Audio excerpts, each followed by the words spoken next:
Shalom Bapak Ibu Saudara yang terkasih di dalam nama Tuhan Yesus Kristus.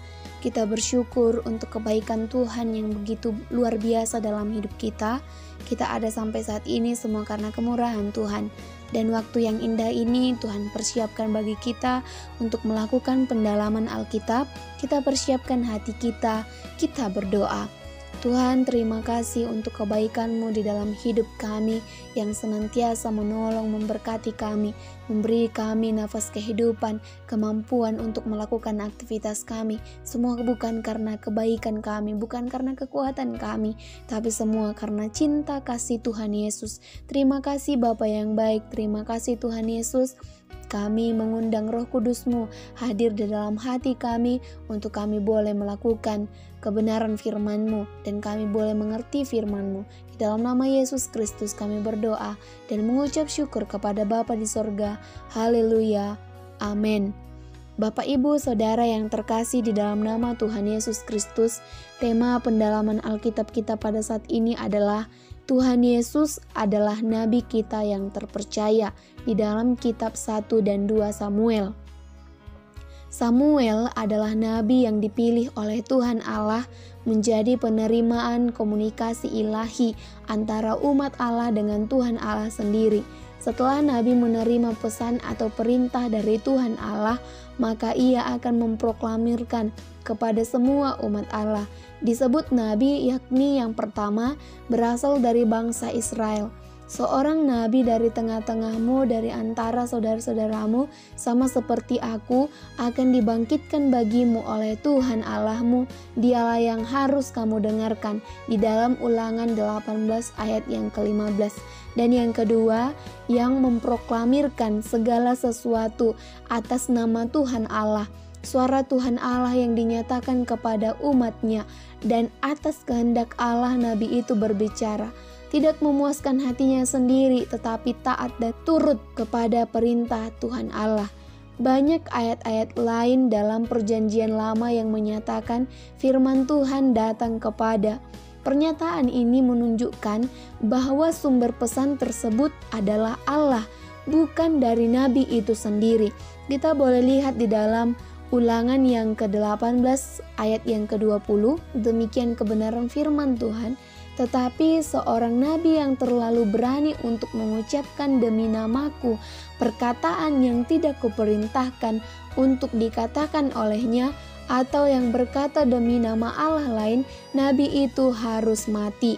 Dan yang ketiga, memiliki pengetahuan yang supernatural, karena pengetahuannya itu berasal dari Tuhan. Dan itu adalah sebagai tanda bahwa dia diangkat menjadi seorang nabi secara ilahi.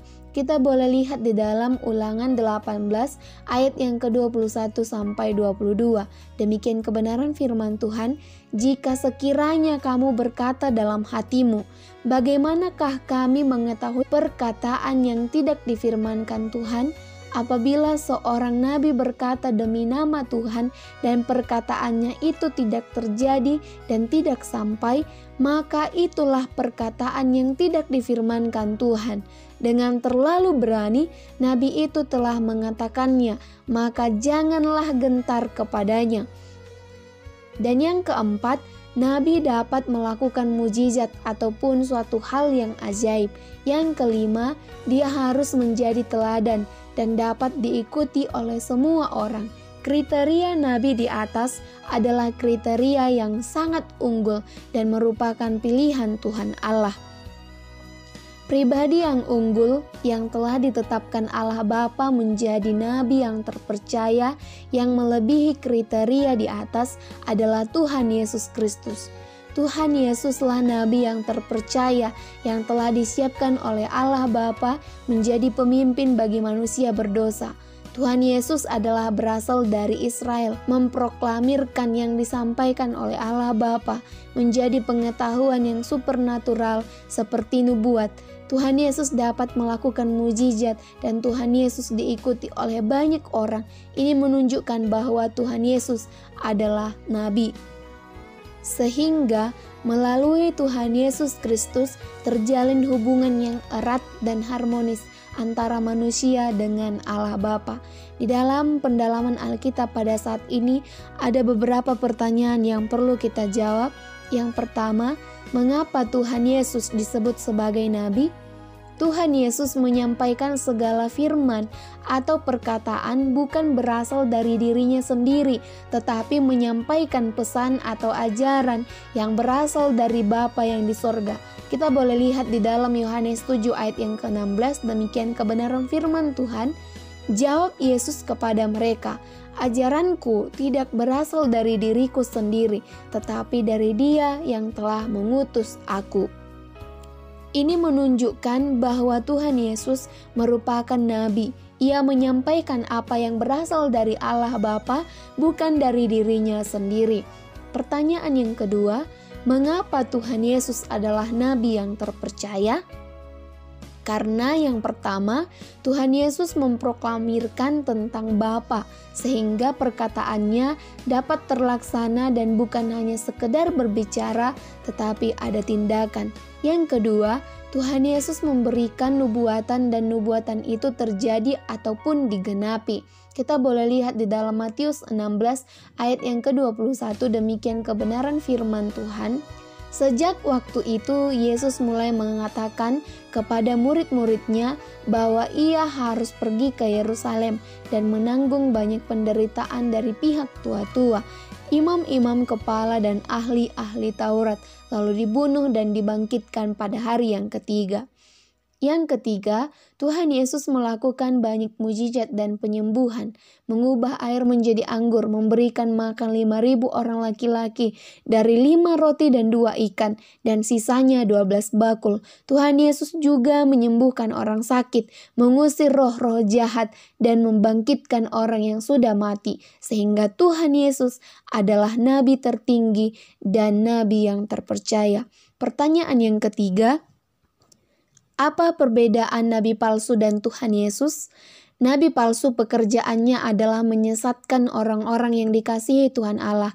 Kita boleh lihat di dalam Matius 24 ayat yang ke-11, demikian kebenaran firman Tuhan, banyak nabi palsu akan muncul dan menyesatkan banyak orang.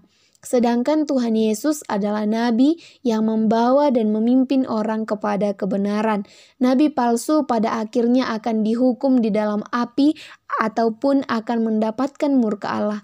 Kita boleh lihat di dalam Wahyu 10 ayat yang ke-20. Dan iblis yang menyesatkan mereka dilemparkan ke dalam lautan api dan belerang, yaitu tempat binatang dan nabi palsu itu. Dan mereka disiksa siang malam sampai selama-lamanya. Sedangkan Tuhan Yesus akan dipermuliakan dan bertahta di dalam kerajaan sorga untuk selama-lamanya. Kita boleh lihat di dalam Markus 16 ayat yang ke-19. Demikian firman Tuhan, sesudah Tuhan Yesus berbicara demikian kepada mereka, terangkatlah ia ke sorga lalu duduk di sebelah kanan Allah. Pertanyaan yang keempat, apakah Tuhan Yesus sebagai nabi artinya dia bukan Tuhan? Tuhan Yesus dikatakan sebagai nabi karena Tuhan Yesus memiliki kriteria sebagai nabi. Tetapi sesungguhnya Tuhan Yesus adalah Tuhan.